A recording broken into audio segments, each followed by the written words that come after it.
the old Vedic Hindu texts, people would ask the sages, what is the self? What is the real I? What is the self? And there's this famous phrase that the self is Sat, Chit, Ananda. Sat being means that which is. That which is. And as Francis Lucille used to say, there is the only one thing we are sure here. There are not many things we are sure, but there's one thing, is that there is something rather than nothing. So Sat, it's that which is. Chit is it's not just that it is, but it is knowing. It is awareing. Is able to be aware.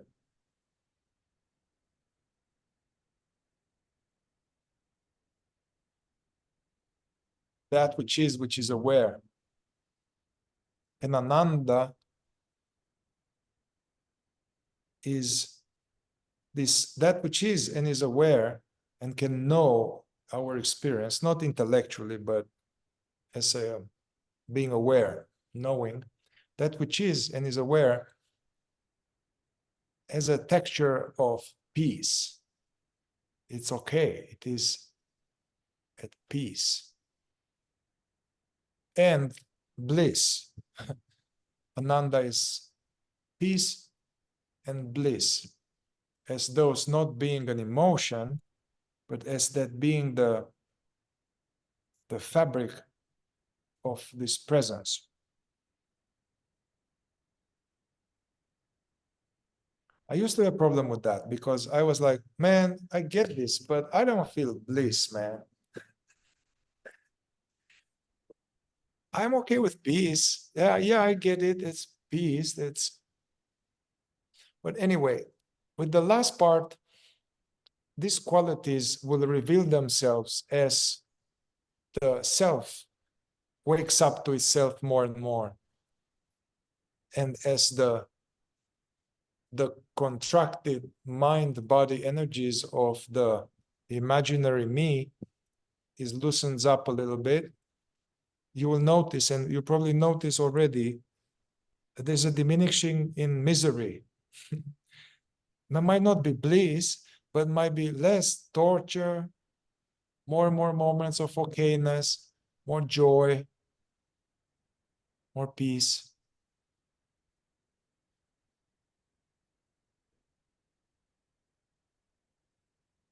So throughout the circle, that is the most important.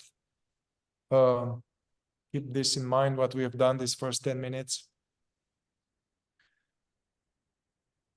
To engage in this presencing, self-remembering, self-observation, however you call it, to keep this going.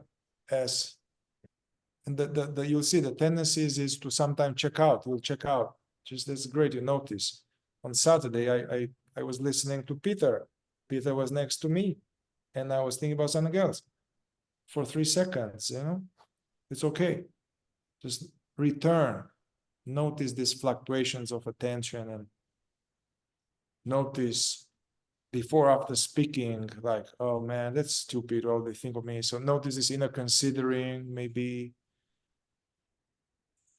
and keep being aware of your body here. So not be lost in just the knowledge. And so keep this going.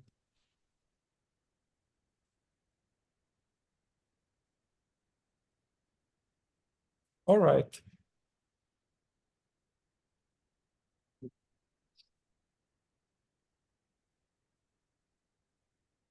More moments of okayness. Yeah. Yeah, Francis was saying that, hey, it will not go from torture to bliss and peace. It's not going to work like that. But the first station is there's less worries, to the point that we have almost no worries.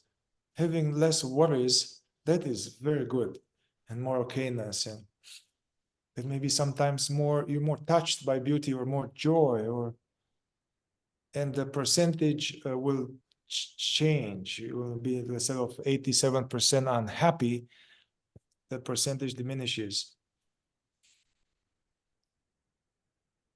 Like it'll be, 30% unhappy, and yeah, so that's what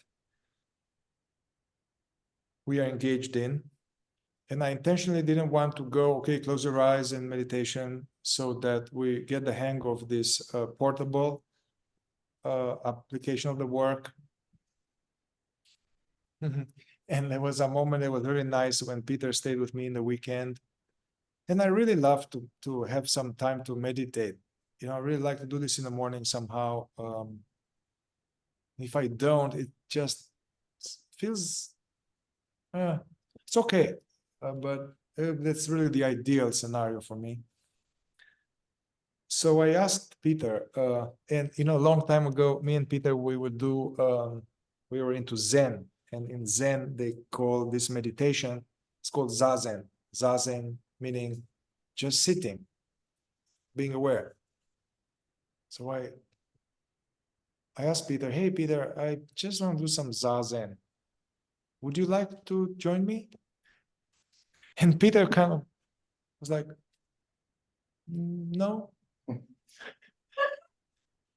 I'm already doing it. And he looked at me kind of. So that was one of the best moments for me. So I was like, okay, good. So I just let him do his open-eyed active Zazen, and I did my own thing. And so that's what I want to also cultivate and counterbalance my years of working with some of you with just meditation, to have this open-eyed thing, which is like you are in a car, you are waiting at DMV, so you can have this habit rather than waiting or being frustrated you're like, okay, great. Allow the body to go into inactivity.